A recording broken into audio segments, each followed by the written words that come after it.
Assalamualaikum warahmatullahi taala wabarakatuh. Semoga dalam keadaan sehat semuanya. Amin amin ya rabbal alamin.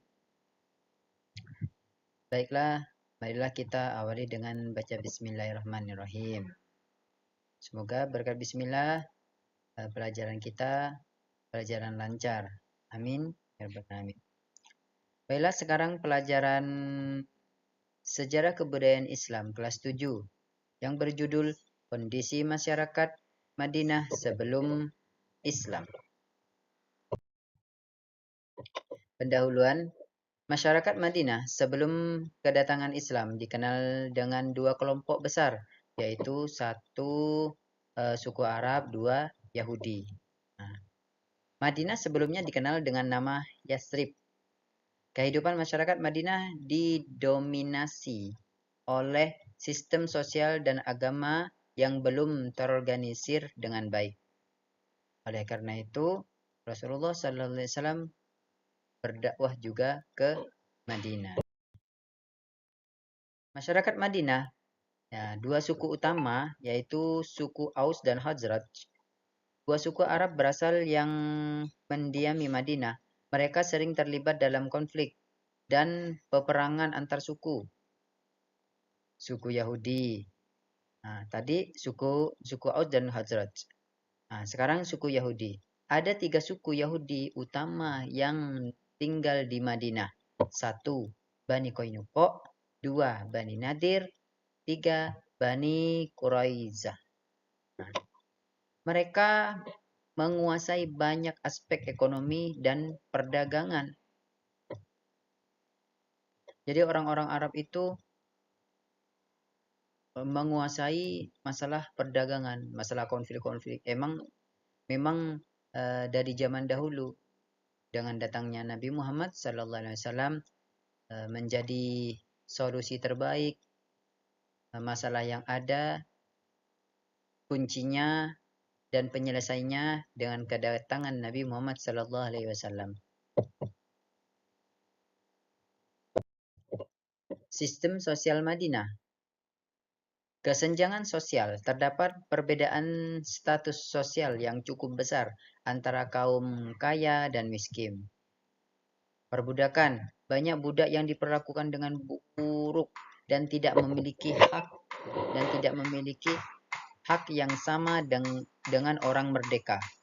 Konflik antar suku. Perang antara suku Aus dan Khazraj yang dikenal dengan perang Buta. Jadi pada zaman dahulu itu sering ada konflik, perbudakan. Kalau di Pontianak itu ada budak-budak. Itu bukan budak-budak, maksudnya budak dijual. Akan tetapi memang bahasa tren. Kalau zaman dahulu kata budak itu tingkat paling rendah karena seorang hamba yang dijual. Seperti itu. Jadi dengan datangnya Nabi Muhammad SAW dengan bersosial dengan masyarakat Madinah, alhamdulillah bisa terrealisasikan dengan Islam itu indah. Bahkan keadaan ekonomi Madinah itu ada beberapa item. 1. Pertanian. Masyarakat Madinah sebagian besar menggantungkan hidup pada pertanian, terutama tanaman kurma. Karena di sana kurma adalah makanan yang mana kadang dijadikan makanan pokok. Seperti makannya dengan roti. Seperti itu. Jadi kalau di Indonesia itu beras, padi. Jadi utamanya di sana itu ya ada juga gandum, tapi yang diutamakan adalah kurma. Karena kurma di sana lumayan harganya, ada yang mahal, ada yang sedang. Lalu perdagangan, ada pertanian, ada perdagangan. Kalau perdagangan, yaitu Madinah juga menjadi tempat yang strategis untuk jalur perdagangan. Karena di Madinah, orang Madinah termasuk orang Arab, itu bahasa Al-Quran. jadi bahasa internasional juga.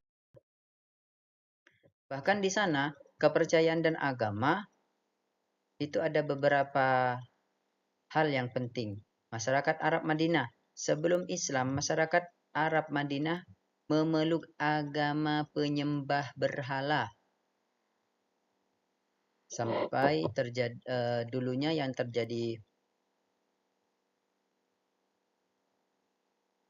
peperangan yang dalam surah Al-Fil itu sampai diturunkan burung-burung ababil yang mana membawa batu dari neraka. Itu memang jelas. Jadi masyarakat Arab Madinah sebelum Islam, masyarakat Arab Madinah memeluk agama menyembah berhala. Nah, mereka menyembah patung-patung yang dianggap memiliki kekuatan gaib.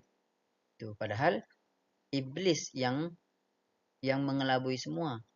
Itu. Nah, suku Yahudi di Madinah berpegang pada agama Yahudi dengan kitab Taurat sebagai pedoman mereka. Tapi untuk Taurat sekarang itu sudah tidak ada, bahkan dirubah-rubah. Yang ada itu Injil, itu pun dirubah-rubah. Kitab Taurat itu sudah terkubur, sudah tidak ketemu tadi. Kehidupan spiritual yang terpecah. Masyarakat Madinah mengalami kebingungannya dalam memahami Tuhan dan kehidupan masyarakat dan kehidupan akhirat. Jadi masyarakat kehidupan spiritual yang terpecah itu masyarakat Madinah mengalami kebingungannya dalam memahami Tuhan dan kehidupan akhirat. Kepercayaan di sana masih belum stabil dulunya. Bahkan dengan adanya Islam, barulah yang kasar menjadi lembut. Kondisi politik Madinah sebelum kedatangan Islam, Madinah tidak memiliki sistem pemerintahan yang kuat. Konflik antar suku sering mempengaruhi kestabilan politik. Perjanjian antar suku, beberapa perjanjian terbentuk untuk menghindari peperangan antar suku, namun seringkali tidak efektif. Jadi janji-janji palsu. Jadi kayak ada stempel, ada perjanjian itu percuma. Oleh karena itu dengan datangnya Nabi Muhammad yang bersifat siddiq, amanah, tabligh, fatonah, disitulah tercerminnya sosok akhlak mulia. Jadi Nabi Muhammad SAW yang turunkan kepada masyarakat Madinah. Oke, kesimpulannya masyarakat Madinah sebelum Islam berada dalam kondisi sosial, ekonomi, dan politik yang tidak stabil. Terdapat ketegangan antar suku dan kebingungan dalam aspek agama. Kedatangan Islam membawa perubahan besar, sangat besar dalam kehidupan masyarakat